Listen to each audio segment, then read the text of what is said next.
Hello and welcome to MIP TV. With me today, as always, when we're presenting Bob and myself, is Bob Cook from the Manchester Institute for Psychotherapy.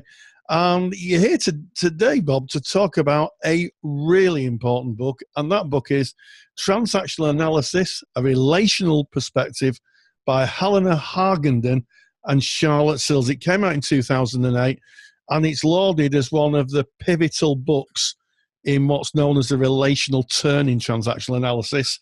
And part of it won the Eric Byrne Memorial Award. So a phenomenal tome by all accounts.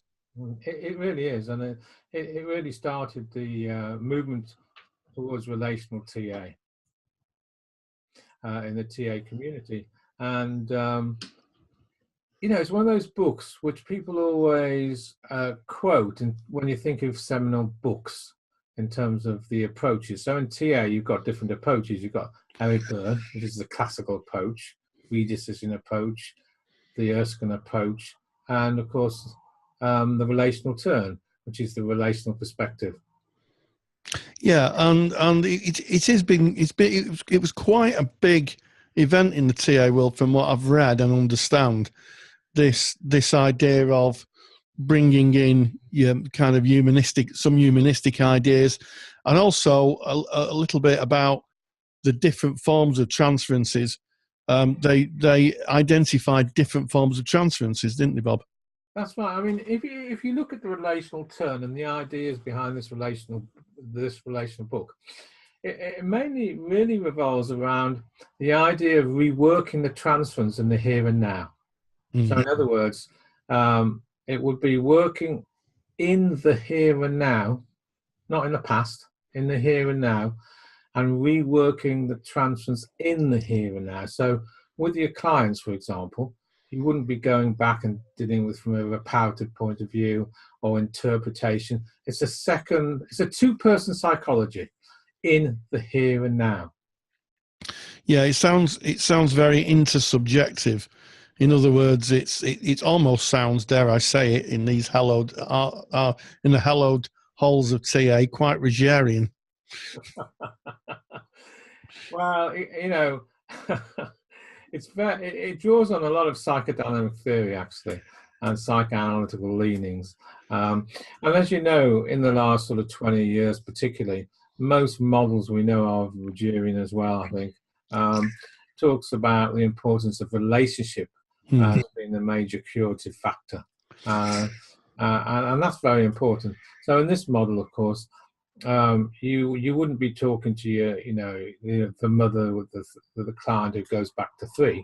You would say, okay, I'm not your mother, and let's work with what you're feeling in the here and now towards me. Yeah. So yes, it is a departure, isn't it, from definitely classical TA, which would have worked in the past. And I'm kind of struck that the Rogerian element is the here and now aspect, isn't it? Because it's working phenomenologically right here, right now. Really, really important. It's fundamental to this approach that we are dealing with the relationship in 2018 and not going backwards. And and the other big thing, it's a second person psychology. In other words, it's not about the focus on the client through interpretation technique. It's about the relationship, about the we and not the I. Yes, a co-created relationship. Mm-hmm. That's right. With intersubjectivity, what's happening between the two states, the two people, being the really important tool here. Yes. And of course, Petruska Clarkson wrote a lot about intersubjectivity, didn't she, in her book, The Therapeutic Relationship.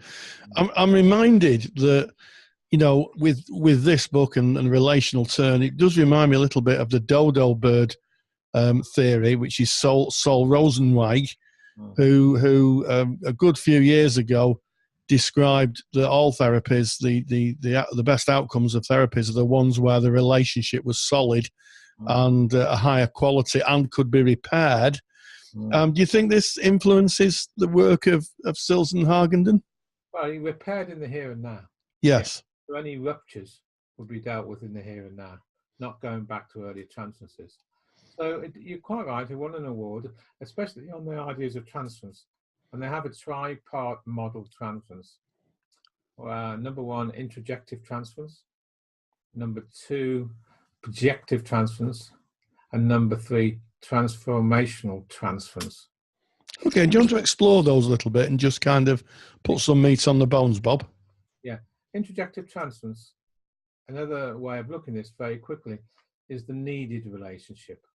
So in other words, the relationship which the client, you know, the needed. So the therapist becomes the needed person. Mm. That's what I mean by introject. Yes. The therapist becomes the needed person. Mm. Okay?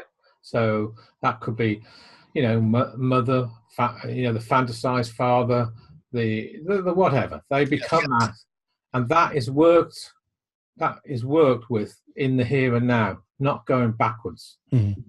You with me? Yeah. I'm just kind of thinking this links really strongly to another book review we did, which is Cohert's Self-Psychology. Oh, yeah. This idea of having this kind of stable other in the relationship. Correct. That's absolutely right. And some of the transferences in the book come from Cohert. They talk about mirroring, idealizing, merging, adversarial, and twinship. So it comes from the sort of Cohert stable. Yeah. In terms of the three transferences, again, we're talking about here that they talked about, projective transference, which is actually projecting out all the persecutory objects. In other words, all the punitive, vitriolic, internalized parents, which the person might have.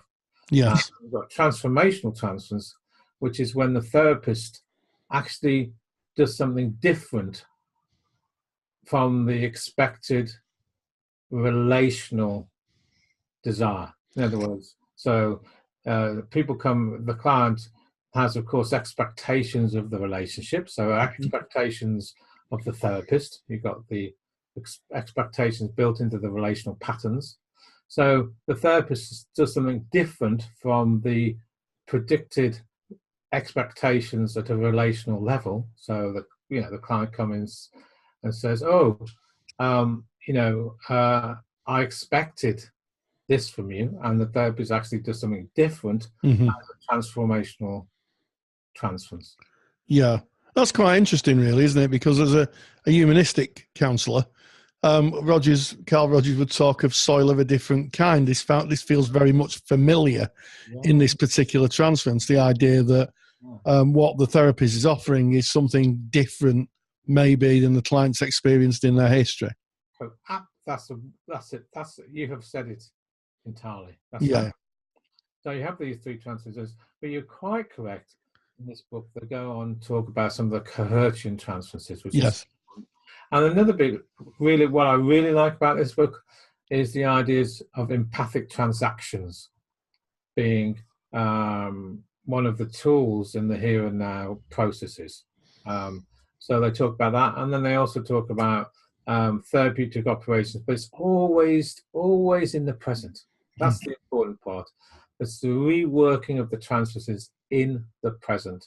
And it's a very nice book.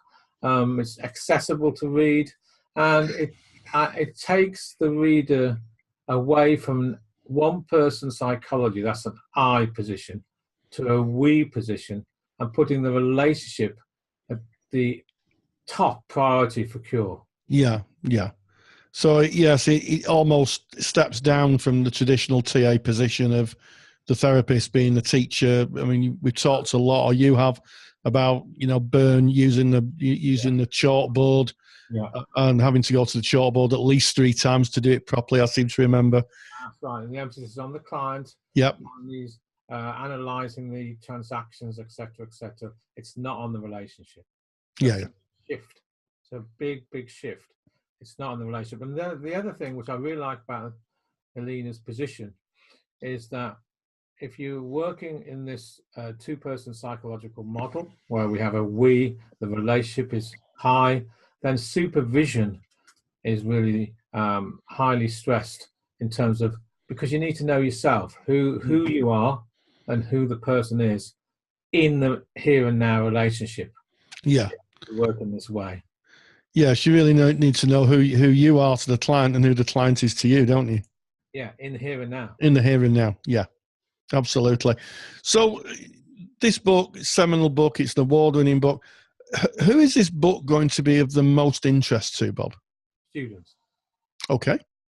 Definitely, because it's in the training of psychotherapists, especially in TA, you're not only talking about the major 4 or 5 pillars of transaction analysis and game scripts, transaction analysis proper, for example, contracting, all the different approaches, but you're talking about transaction analysis in 2018.